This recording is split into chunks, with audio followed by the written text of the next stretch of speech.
lifestyle. Giles Brown.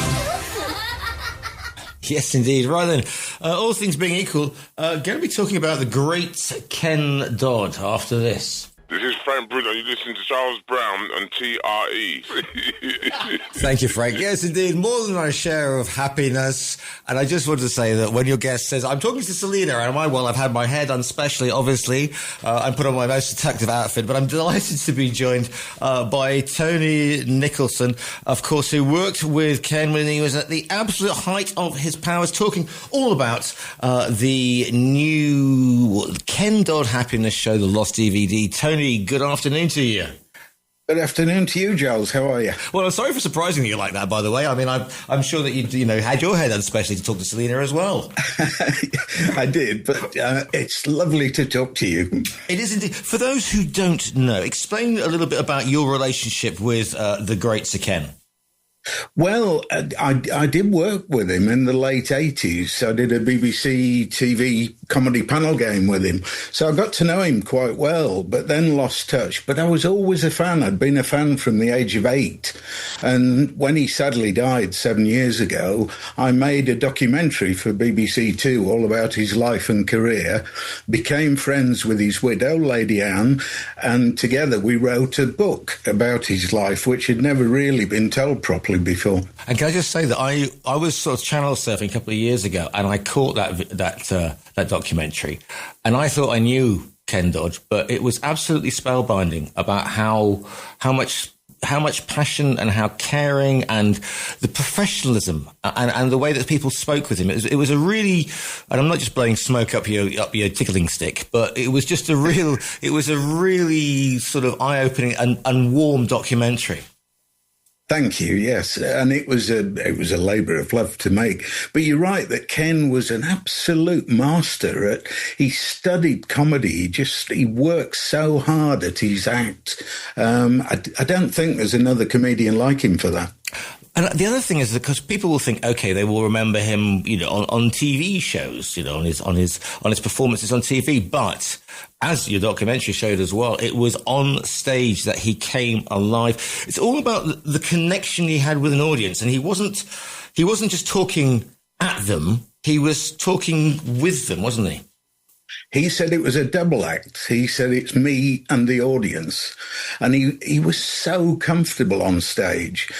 On television, he wasn't. He didn't particularly like doing television because he said the trouble with producers is they will produce. He was a control freak. He wanted to be his own boss. On stage he was, and it was his domain.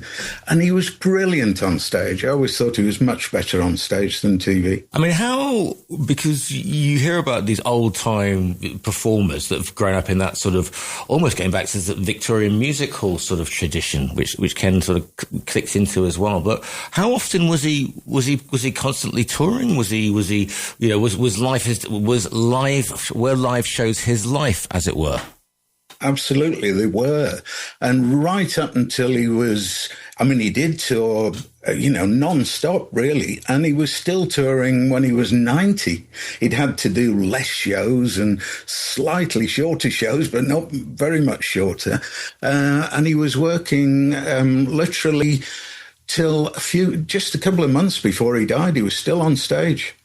Well, the other thing is the fact that these lost tapes, and what sort of made me sit up and take notice is the fact that A, there are 5 hours worth, or at least 5 hours in this one, and B, of the quality, because people say, oh, we've got lost tapes of, I don't know, this recording or some artist's work, and they're normally sort of a bootleg shot at the back of a concert hall, on a Betamax or something like that. But these are professional standard recordings, but they were never meant for public consumption, not because they're awful, but they're because of him and his craft. That just says volumes, doesn't it, Tony? Yeah, that's what these tapes were for. They were never really meant to be seen because he kept his stage show for the stage. But he got a professional videographer to come along and record several nights of his show so that he could sit at home and analyse the tapes, look at what was working, what could be improved. Even Lady Anne had forgotten that these tapes were ever made. So these are 30 years old. They were recorded in the early 90s when, in my view, he was at the peak of his powers. I think he was at his best around then. And these tapes are astonishing. I mean, as you say, professionally made and unseen for 30 years. So let's just sort of take this back then. So therefore, he's the height of his powers. You know, he's got TV offers coming in. You know, he's should we say he's comfortable financially? This possibly. Oh, yes, very much so. Right. Yes, because he'd had an amazing pop career as well, which made him a very rich man in the 60s. Exactly, and he's got adoring audiences. The natural inclination for most of us would be to coast, wouldn't it? We'd go, okay, well, I got to show up, you know, go, God blimey, missus, and do the tickle, you know, what a beautiful day, etc. Get my hair silly, and you know, Bob is your uncle, but he didn't. You know, he sat, and presumably he was watching these things privately. You know, somewhere in his house and taking notes. Yes, and he worked at the show all the time. He always said, I will never do the same show twice. He had this thing that he wanted to put 6 or 7 new jokes in every night that he ever went on. He'd have them written on his wrist in biro, just little words to remind him what new jokes he was going to do. He'd move things around. He'd experiment. He did a different show in the north to the south because he thought audiences were different. He was such a scientist about it. And that's perhaps one of the things, because especially with, you know, comedy, stand-up comedy like he's doing, which is stand-up, it is quite brutal. I mean, you are there on your own. I mean, it's a bit like, as I always say, you know, boxers, when they go into the ring, they are on their own. And if you fail as a boxer, you tend to get, you know, land on your derriere. But if, you know, a comic who the jokes don't land, as it were, and silence comes back, there is absolutely no more alone, a place to be alone than on a stage where nobody's laughing. That's right. Yeah. I mean, it's not something I could have ever done, but he would. Lady Anne and I worked this out the other week. His average variety show was 5 hours long, and there were a couple of support acts and an interval. But if you take those out, he was on stage for 4 hours on his own with a microphone. I can't think of any other comedian who ever did that long. I think I remember that from a documentary. Also, people would be checking their timetables for the buses and the trains to make sure they could get home in time. Forget buses, yeah. No, it was 1 o'clock in the morning very often before he came off. And as always with these, As always with these things, of course, it's the making it look easy, making it look effortless. And the trick behind that is to put in hours and hours of performance and self-criticism in a good way, and hone the show, like you said.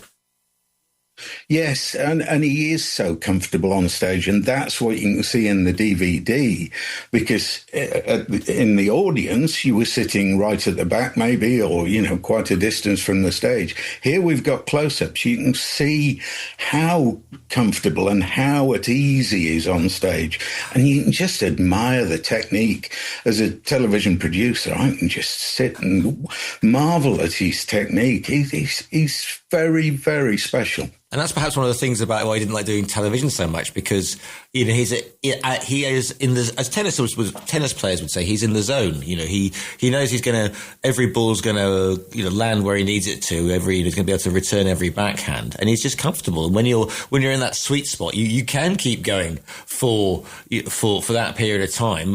But the trick is that the time seems to fly by for both him and the audience. Yes, yeah, he loved it.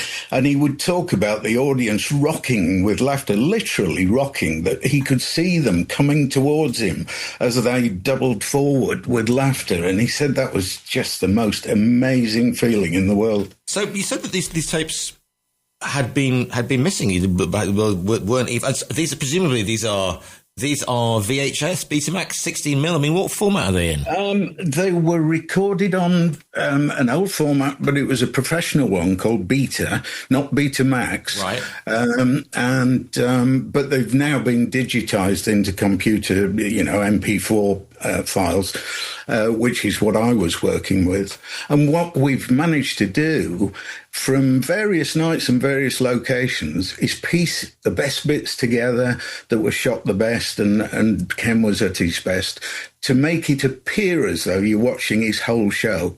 So it's the DVD is actually only 2 hours long, which is a lot of comedy, but that's half of what his whole show would have been. But it appears like a whole show. So whereabouts were they then? I mean, were they sitting, is it one of those stories that were under the floorboards of a stage, or were they somebody's back cupboard, or were they just sort of put away and forgotten? I mean, presumably, you would think that people would know about these things. The videographer still had all the original tapes, and it was him that digitized them. And he contacted me 7 years ago when I was making the documentary and said, I've got all this amazing footage of Ken Dodd. And I went along and had a look, and I could see it was gold, but we didn't have room for it in the documentary. We were doing his whole life and career. So I just kept it in the back of my mind and pestered Lady Anne to try and get hold of this footage from this guy. She must have had VHS copies somewhere around the house, but they've got so much stuff. So anyway, about a year ago now, she managed to get hold of digital copies of all this footage. There must have been 50 hours of different things. There's him receiving the freedom of Liverpool. There's all sorts of things on these tapes. But I've just pieced together to try and recreate his stage show for his fans. Well, one of the other things about your documentary is that Lady Anne seems to be an incredible human being, just a lovely person. And so for her, presumably seeing this was, I mean, for all of you seeing all this and seeing, Ken basically live on stage after all these years, must have been lumps in the throat, and it suddenly got very dusty in the editing suite.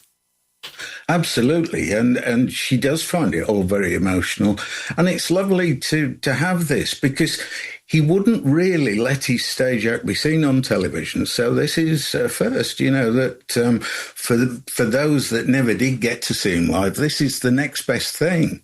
And for those that did see him live, well, this will evoke fond memories, I'm sure, and we'll have a few surprises because he was always trying new stuff, and I think he was experimenting with new stuff for these tapes to see what worked. And we've obviously used the stuff that did work.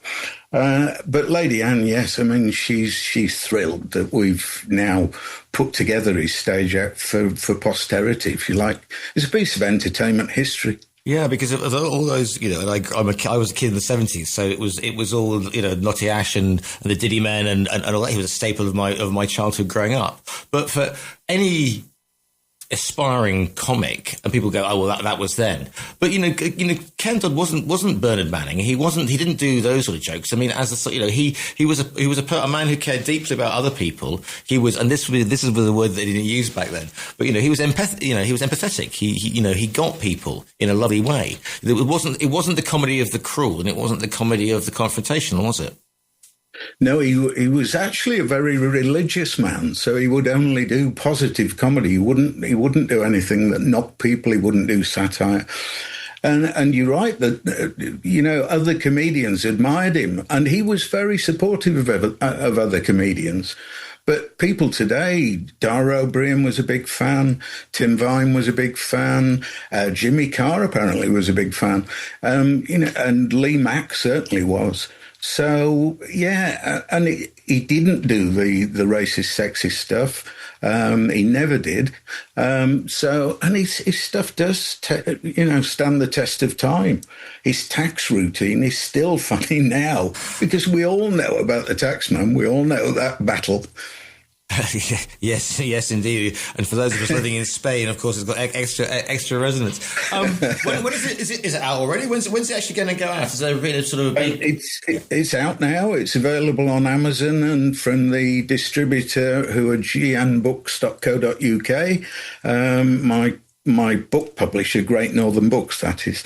But yes, it's out now, ready for the Christmas market. I hope people will enjoy it. Yeah, that 2 hour, in that 2 hour sort of lull, when you finish with the King's Speech and you don't want to watch Eric and Ernie because everybody watches Eric and Ernie, this would be the perfect one. I mean, what's the reaction been like to those who've already seen it? I mean, from obviously fans must be loving it, and sort of fellow comedians and yourselves as a technical job as well. It must be very pleasing for it all to flow and not be disjointed and the quality to be so good throughout. Yes, yeah, that was the real satisfaction for me, was turning it into what does appear to be his whole show seamlessly. Because, we've all seen little clips and snippets of comedians, but to see the whole show is very special. And we've also made a television programme for Channel 5 with some of the material called Ken Dodd Unseen. And the commissioning editor at Channel 5 said it felt like a real privilege to be able to view this material. That's wonderful. Do you know when that is going to be going? That must be going out of the Christmas period, I would imagine. Yeah, we don't know. They haven't given us a transmission date, but that suggests that maybe they are holding it for Christmas. Absolutely. What are you hoping that people will take from it? I mean, presumably it is, as you said, it's to see one of the greatest. I mean, there's no, you can't really put people in a bracket with Ken Dodd, can you? Because he is all things. Like I said, he had the pop career. He goes back to that music hall, maybe like, I don't know, Max Wall perhaps a little way, but Max Wall wasn't as well known. But, and he had the TV career. So you're hoping that people will take, just to get a greater appreciation of his timing, of his material and his also his warmth. Yes, I think anybody that sort of saw his TV shows and thought, well, he was okay, forget that. This is the real Ken Dodd. Ken Dodd on stage was something absolutely special and brilliant. And that is what you get from this DVD. Well, listeners, if you want to order the DVD just in time for Christmas, you can go to our own virtual bookstore. We have a video section in the bookstore. It's hidden behind somewhere. If you click on the cover of the DVD, it will be winging its way to you by a well-known distribution firm. Tony, what are you up to next? You've just gone through this one. What are you up to next? Or are you just sitting back for a while and just enjoying? No, I never sit back. Even though I'm 73 now. No, I've just finished a book which is out now about my agent, Laurie Mansfield, whose name might not mean much to you, but he was Mr. Show Business. He used to sit next to the Queen in the Royal Box every year at the Royal Variety Show. And he was agent to people like Ronnie Corbett, Cilla Black, Michael Crawford, Shirley Bassey. So his stories are amazing and his life was amazing. So that book's out now. And I'm writing another book called The Golden Age of Entertainment because I love all that period. Well, I mean, I'm just thinking because if he had a list of clients like that, we're based in Marbella, and so he must have popped down here a few times because this was the second home to half the people you just mentioned. Yes, yeah, no, he travelled the world with his acts.